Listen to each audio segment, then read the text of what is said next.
Eh bien bonjour à tous, aujourd'hui on se rend à la troisième vidéo de la playlist Comment installer Windows 10.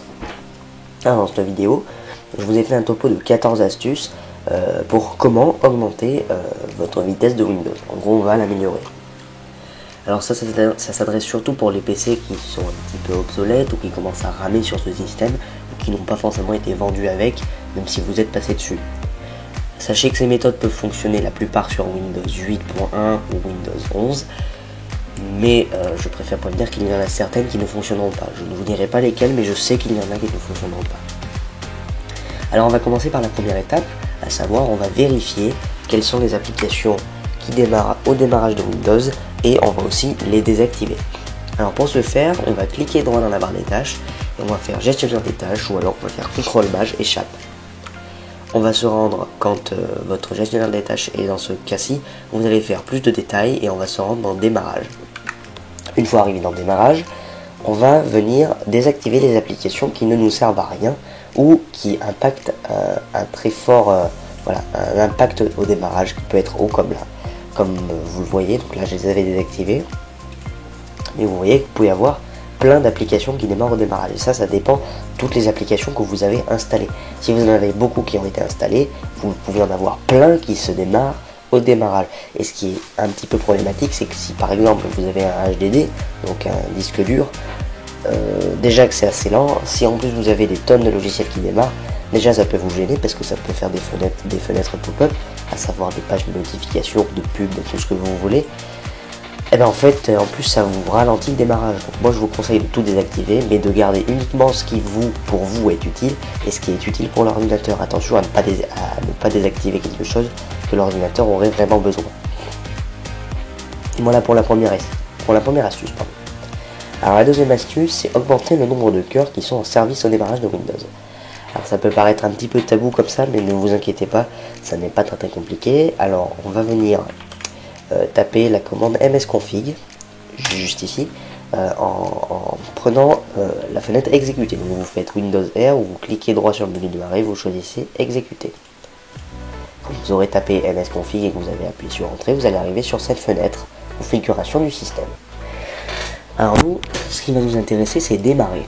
Et là on va faire option avancée, nombre de processeurs, et on va les mettre au maximum. Alors ne vous inquiétez pas, j'en ai que un, c'est pour la bonne et simple raison, parce que je suis sur une machine virtuelle et que ce n'est pas un vrai processeur. Enfin, c'est pas un vrai processeur, c'est un processeur virtualisé. Enfin bref. Vous mettez bien le maximum de cœurs que vous avez. Ce ne sont pas des vrais processeurs physiques, mais ce sont des cœurs. Et plus vous en aurez, plus le processeur va travailler, et donc plus le temps de démarrage sera court. Attention tout de même, quand vous aurez fini ça, il va vous demander de quitter sans redémarrer ou de redémarrer. Pour la troisième étape, vous allez désinstaller OneDrive. Alors ça peut paraître un petit peu anodin pour certains, mais je vous conseille de le désinstaller si vous ne vous en servez pas. Si vous vous en servez, bien sûr, gardez-le, parce que si vous le désinstallez et que vous aviez des choses importantes dessus, toutes les choses qui étaient stockées sur cet ordi ne vont pas être supprimées, mais elles ne vont plus apparaître là où elles étaient stockées. Par exemple, si votre bureau, imaginons que ça, ce sont des icônes qui étaient rangées dans mon dossier OneDrive, si je le désinstalle, tout ça, ça va être en gros désinstallé, même si ça ne l'est pas, ça va juste disparaître. Alors pour ce faire, on va ouvrir une fenêtre CMD et on va venir rentrer une commande. Alors cette commande, ça va être ce n'est pas CMD, c'est un PowerShell. Vous faites clic droit sur le menu démarrer et vous allez faire Windows PowerShell. Vous attendez qu'il démarre et vous allez venir copier la commande qui sera dans la description, qui va vous ouvrir un petit logiciel.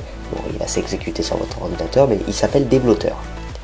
Vous allez faire plusieurs actions. Alors moi j'ai marqué désinstaller OneDrive, mais on va faire plus de choses.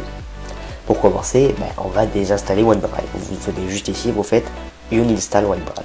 Vous inquiétez pas s'il vous demande d'accepter quelque chose en rapport avec OneDrive 32 bits, je crois. C'est tout à fait normal, hein, parce qu'il désinstalle OneDrive 32 bits. Voilà, donc vous allez attendre, ça ne met pas non plus longtemps. Hein. Alors dans ces cas-là, ce qu'on va pouvoir faire, donc là le logiciel est en train de travailler, mais ce que je vous conseille ensuite de faire, c'est de désactiver Cortana si vous ne l'utilisez pas, HPDF si vous ne l'utilisez pas, vous pouvez désactiver le Dark Theme ou l'activer au contraire, et vous allez même pouvoir faire pinguer en gros, je peux pas vous montrer, d'enlever les tuiles qui sont sur le menu de démarrer. C'est ici, pardon. Et vous pouvez, surtout le plus important, c'est de remove all bootloader. Parce qu'en fait, ça va vous permettre... Alors, il faut que le logiciel réponde, voilà. Voilà, alors vous inquiétez pas s'il y a plein de lignes ici qui défilent. C'est que c'est en train de supprimer des choses qui servent en soi à pomper des données. Pour Microsoft pompe vos données pour les filer au site, qui puisse vous mettre un identifiant de publicité. Et ça en supprime la plupart pour justement éviter de laguer. Ne vous inquiétez pas si beaucoup de choses se passent. C'est tout à fait normal.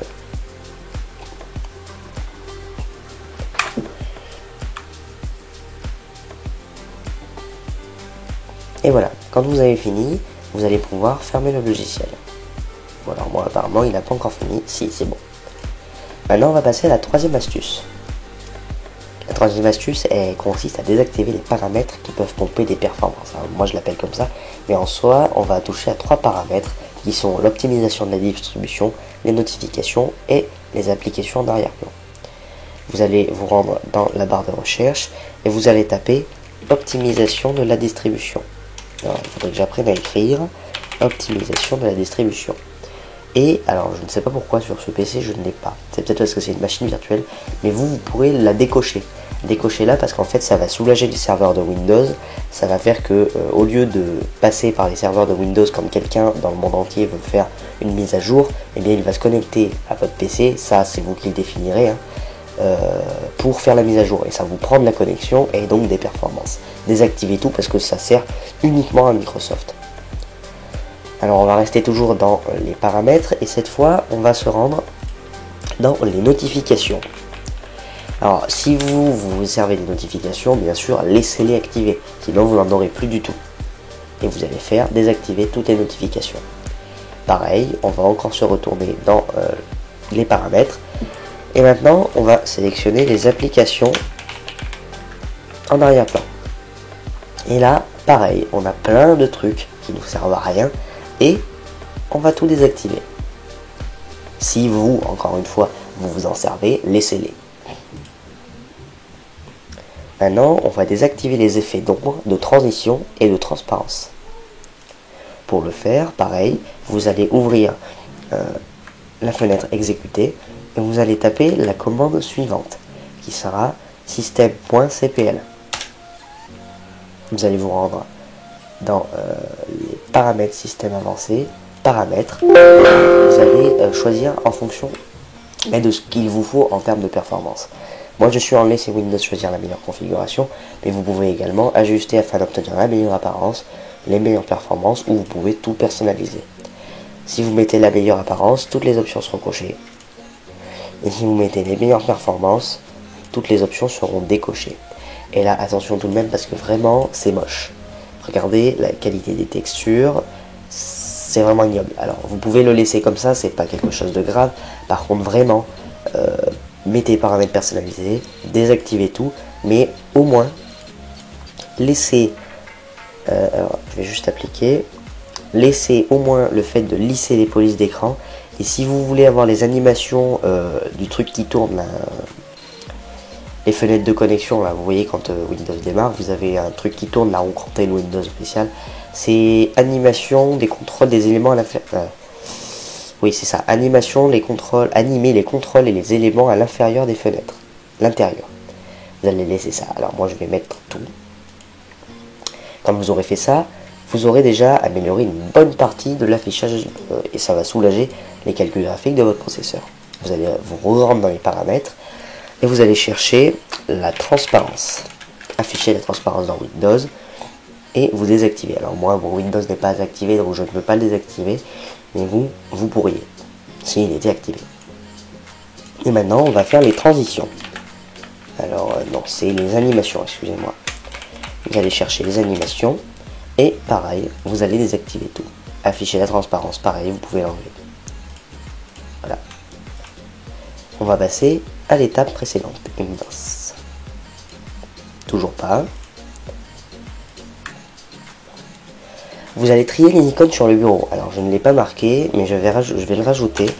Et dans la barre des tâches.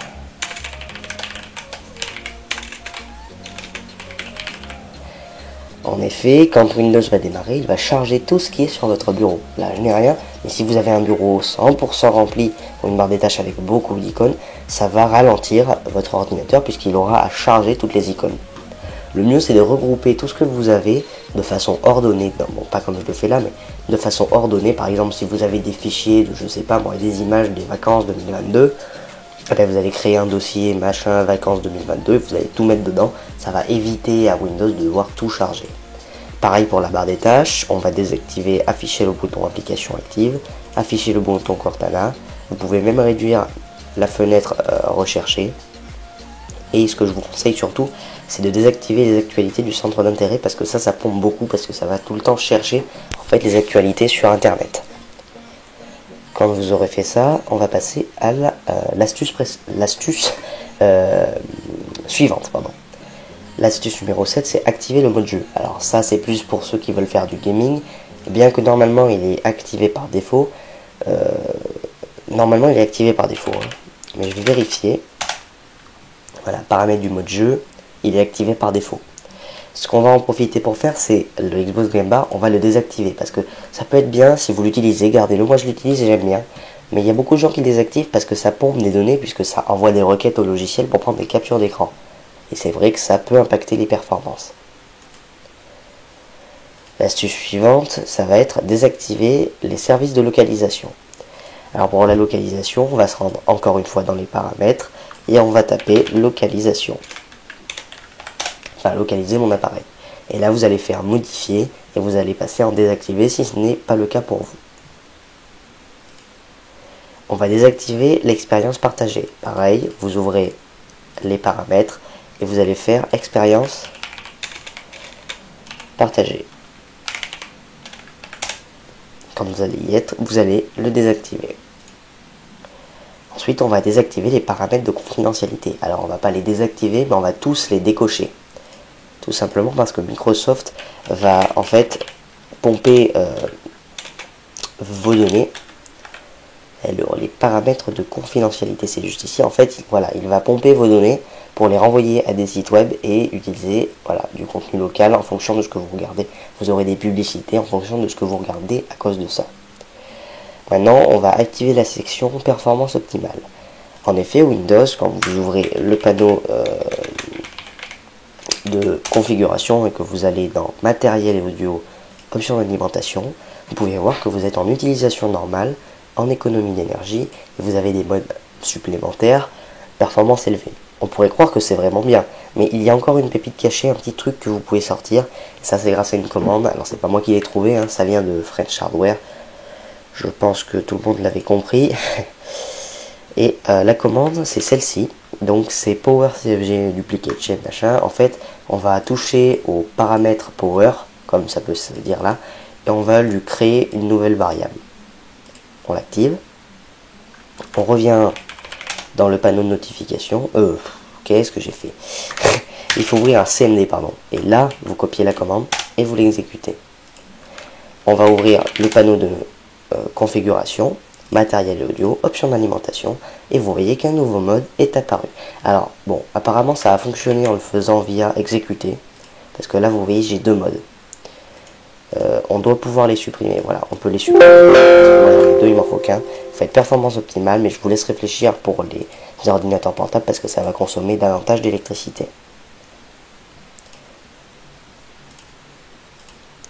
Alors, ensuite on va effectuer un nettoyage du disque. Alors ça c'est très important. Il n'y a pas grand monde qui le fait, moi je le fais beaucoup. Simplement parce que je préfère le faire, mais ça il faut le faire pour tous vos disques. Vous pouvez voir que ça dépend de ce que vous faites avec le PC. Là le PC il est tout neuf, je l'ai installé il y a très peu de temps. Même si vous voyez que je l'ai installé il n'y a que 5 heures, il y a déjà 1 giga de cache. Vous allez tout sélectionner, attention tout de même parce que normalement il y a la corbeille, voilà. Vous pouvez la décocher si vous ne voulez pas. Et vous allez faire OK. Et vous voyez que ça va supprimer 1 giga. Le nettoyage du disque va s'exécuter, il va tout supprimer. Alors ne vous inquiétez pas, il ne va pas supprimer vos données personnelles, il va uniquement supprimer des fichiers temporaires, ainsi que des choses que tout le monde s'en fout. Vous allez le réexécuter et cette fois-ci vous allez faire nettoyer les fichiers système. Là il y aura beaucoup plus de choses et surtout quand vous aurez fait des mises à jour, vous aurez beaucoup de gigas à cet endroit-là. Là j'en ai pas beaucoup, mais vous pouvez atteindre plus de 8 Go des fois.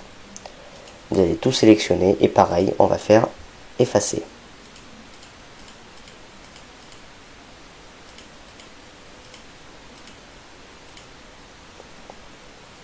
Ça peut prendre un peu plus de temps parce que la plupart du temps il y a plus de données. Pendant ce temps que ça se passe, on va passer à l'étape suivante. Alors cette fois-ci, on va supprimer les fichiers temporaires. Alors bien que le nettoyage de disque aura fait la plupart des choses qu'il fallait pour supprimer ces fichiers temporaires, il peut tout de même en rester. Pour ce faire, pour les supprimer, on va faire Windows R, enfin on va ouvrir exécuter et on va taper temp. Comme ça. Ça indique alors moi, voilà, vous avez ça vous ne l'aurez peut-être pas. Hein. C'est juste parce que ça c'est en fonction de mes paramètres de sécurité. Et vous allez tout sélectionner, vous allez tout supprimer. Alors ça ne fait que quelques mégaoctets, mais tout de même ça peut supprimer des choses qui pouvaient prendre de la place si vous ne l'avez pas fait depuis longtemps. Et la deuxième partie, ça va être temp %. Et là il y en aura plus, et vous allez tout supprimer. Ne vous en faites pas, ce ne sont que du cache. La preuve, la plupart des fichiers se nomment .temp. Alors il se peut pareil que voilà, il y en ait que vous ne pouvez pas supprimer. Si vous ne pouvez pas les supprimer, c'est tout à fait normal. C'est parce qu'ils sont ouverts dans des applications et que par exemple là, ça doit être en fonction de mon bloc-notes. Comme mon bloc-notes est ouvert, il doit y avoir des fichiers temporaires. Et maintenant, la dernière partie, et ça j'insiste dessus parce que c'est très important, c'est faites vos mises à jour. Parce que il y a beaucoup de gens qui vont vous dire, ouais, les mises à jour c'est pour tuer vos PC, comme ça vous en rachetez. Non, ça peut, mais la plupart des mises à jour c'est surtout pour corriger des failles sécurité et ajouter des fonctionnalités. Vous voyez, moi je n'en ai pas, mais faites-les aussi bien sur le système d'exploitation, faites-le aussi sur le navigateur web que vous utilisez le plus, hein, parce que si vous en avez 3, 4 et que vous en utilisez qu'un, ça ne sert à rien de le faire sur ceux que vous n'utilisez pas. Mais là vous voyez que ça va le faire, et là Microsoft Edge est à jour, mais il y aurait très bien pu avoir une mise à jour. Faites-les, c'est très important parce que ça vous couvre de potentielles failles de sécurité et vous garantissez de moins choper de virus par l'avenir. Attention à ça, c'est très important. D'ailleurs, ce que je dis là, c'est tout à fait valable pour un smartphone, une tablette, tout ce que vous voulez, une Smart TV, quelque chose de connecté. Dans tous les cas, il faut le mettre à jour. Plus vous le mettrez à jour, plus vous garantirez de ne pas avoir de problème par la suite. Bien, donc j'espère que cette vidéo vous aura plu. Si c'est le cas, je vous demanderai de vous abonner, de mettre un pouce bleu ou un pouce rouge en fonction de vos préférences. Et à ce compte-là, je vous dis à la prochaine.